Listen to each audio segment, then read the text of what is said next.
হাড় কাঁপানো শীত ছাপিয়ে রাশিয়ার মস্কো এখন উৎসবের নগরী। চীনা নববর্ষ বরণে সেখানে এক চিড়িয়াখানায় ব্যতিক্রমী আয়োজনে পান্ডা সাজে সামিল হন নানা বয়সী দর্শক। দুই দেশের গভীর বন্ধুত্বের এই উৎসবে মধ্যমণি এই দর্শকরাই।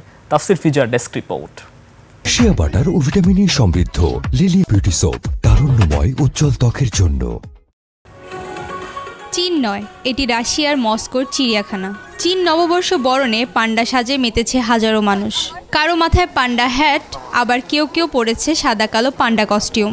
আসলে এই পান্ডা সাজের পেছনে আছে এক দারুণ পুরস্কার। যারা পান্ডা সাজে আসবে তাদের জন্য চিড়িয়াখানা প্রবেশের মূল্য সম্পূর্ণ ফ্রি। মস্কো চিড়িয়াখানার এই আয়োজন কেবল একটি উৎসব নয়, এটি দুটি দেশের দারুণ বন্ধুত্বের প্রতিফলন।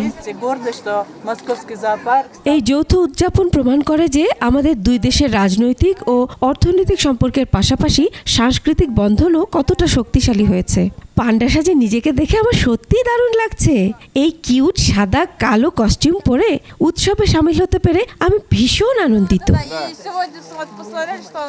চিড়িয়াখানার এই উৎসবে আসল তারকা ছিল ছোট্ট পান্ডা কাতিয়াসা। কখনো তার লাফালাফি, আবার কখনো লাল পুতুল নিয়ে তার খেলা দর্শকদের রীতিমতো মাতিয়ে রাখে।